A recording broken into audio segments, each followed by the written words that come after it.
Hi. So, if you watch my video, my mental health update from the 7th of March, I believe it was, in that video, I mentioned I wanted to make a separate video dedicated to birth control. Now, those who have known me from my childhood and early adulthood, even if you know me, just the fact I'm a Catholic, and you're aware of this fact that to be Catholic and on birth control is an extremely taboo and controversial subject.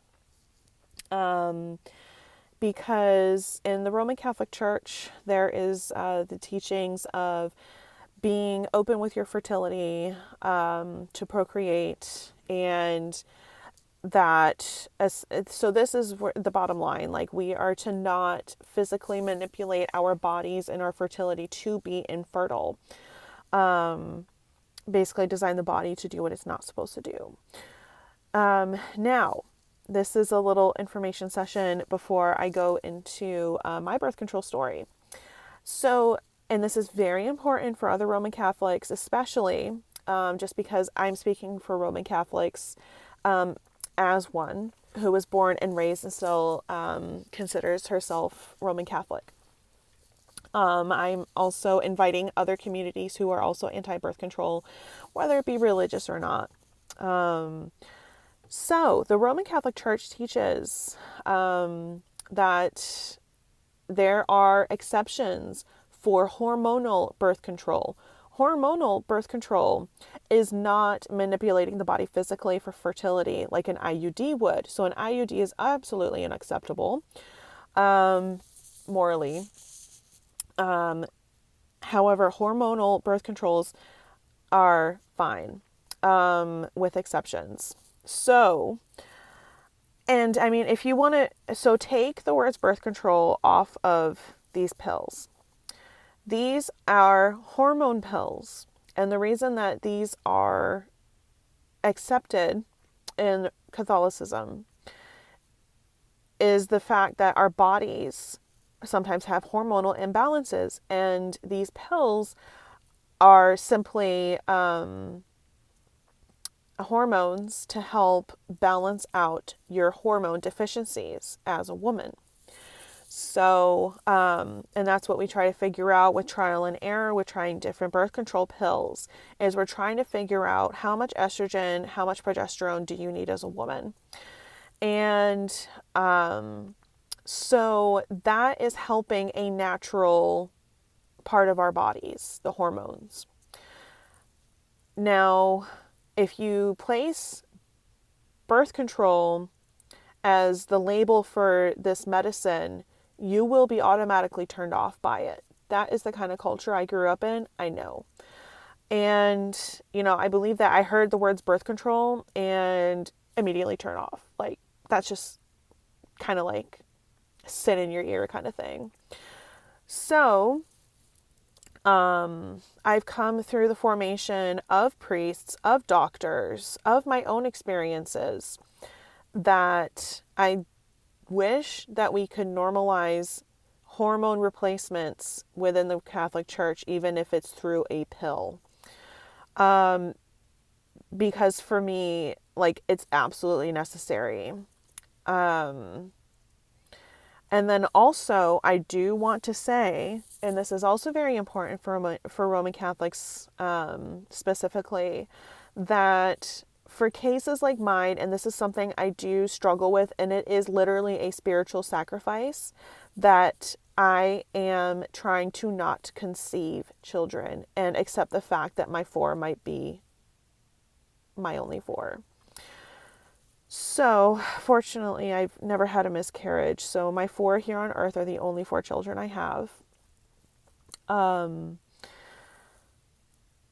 So I have to abstain from conception, and that is a literal sacrifice for me. I would love to have more children, but I can't. And this is something, as I'm normalizing mental health for your common person, I want to normalize mental health specifically within the Catholic Church, because there's a lot that we need to normalize. For instance, the fact that there are a lot of people who abstain from conception. So abstaining from conception in itself is not a sin.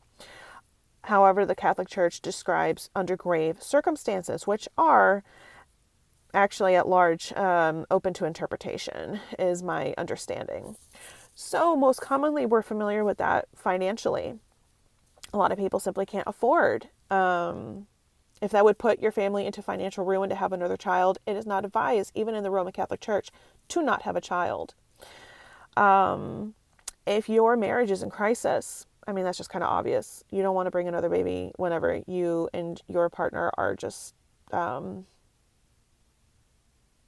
doing well. So those are two examples, two among many examples that really come to mind first because they're the most common. So I am one of those examples that doesn't come to mind easily because it's not as, I don't want to say it's not as common because it could be common, but we just aren't talking about it yet. And allow me to pioneer this by vocalizing the fact that I cannot have children because I am emotionally unfit. I have emotional conditions. I have major depressive disorder. I have generalized anxiety. I have postpartum depression. I have chronic PTSD. I have PTSD. Yes, chronic PTSD. CPTSD is different from PTSD, and I have both. And like I said, I'm burnt out too. Officially, my psychiatrist said I'm burnt out. So, I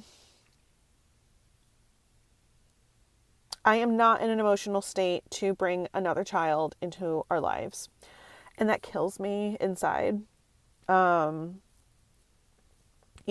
think maybe if I had a different life, if I had a normal family, if I had a healthy support system, I could. But I have to accept my life for how it is, and I have to accept myself for how I am. So, people sacrifice in different ways, including with their fertility.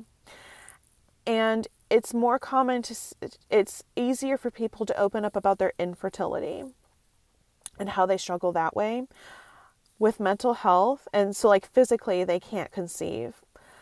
Emotionally, mentally, I should not conceive.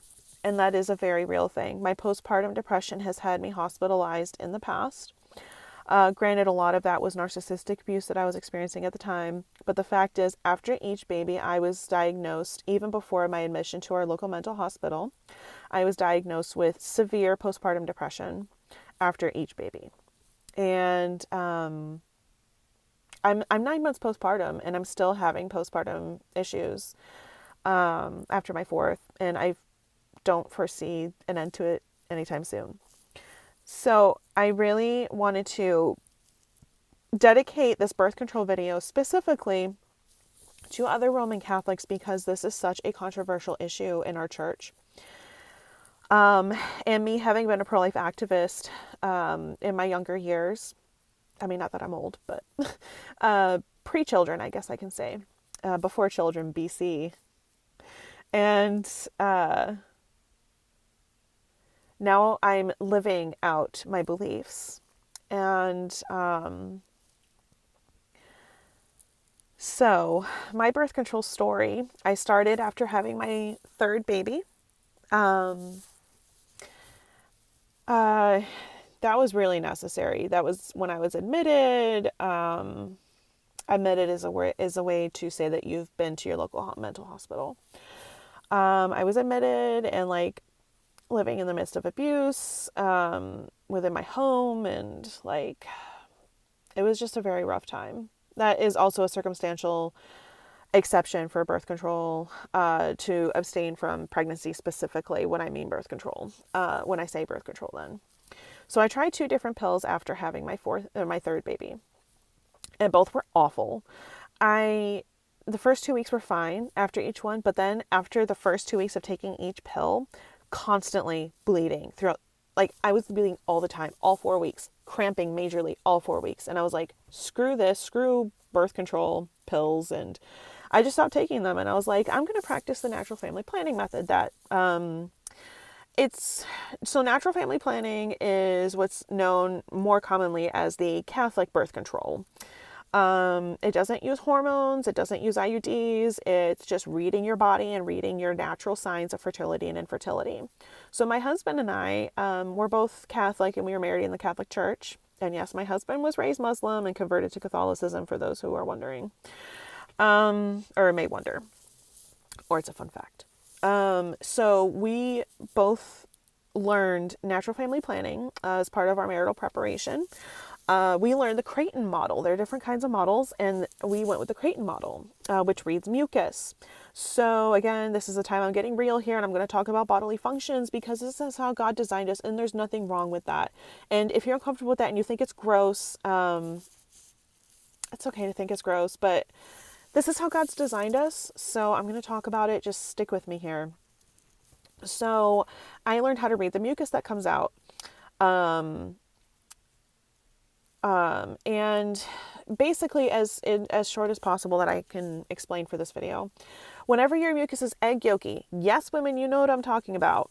That is when you're very fertile. When you're dry, that's usually when you're infertile. Again, there's a lot more that goes into this, but for the sake of this video and the brevity of it, that's it. So, that's what we did. And, then, so as y'all know, I have 4 children. So we conceived baby number 4, and they're all very close in age. So I did conceive number 4 shortly after number 3. They are 22 months apart. So I conceived number 4 shortly after a year after having baby number 3. It was funny. I went to my first OB appointment after the 4th pregnancy was confirmed, and she walks in and we're like, hey. And I'm like, I waited a year like you said. So anyways, we had a good laugh. I love my OB. She's seen all my pregnancies and she was able to attend one birth. So anyways, I love my OB. And let's see. So, so I knew what I was doing. And yes, those who like to jokingly say, as well humored as you mean by, oh, you figured out how it works. That is one of the most condescending and disrespectful things and insensitive things that you can say to a parent. And honestly, I probably know more about sex than you do. As, yes, the quiet people usually do know more than you. But also, yes, so that is kind of true in my case. I'm a quiet person and I know more about sex than you do. So I might not be experienced, but I probably know more textbook stuff about sex because of my pro-life activism. It required us to learn about conception, which requires us to know about sex. And I was also very much about the chastity movement when I was a teenager. So in that you learn about sex and how it works, at least I did. And theology of the body and Roman Catholicism, you learn about the body and its natural functions and how beautiful it is, not how icky it is, which is awesome. Go theology of the body. Thank you. St. John Paul II.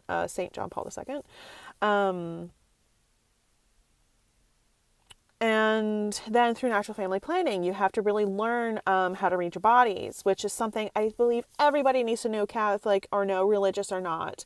We need to know how our bodies work. So anyways, I've been very fortunate in learning a lot about our body sexually and sex and the beauty of it, not the ickiness of it, not just the dirtiness of it.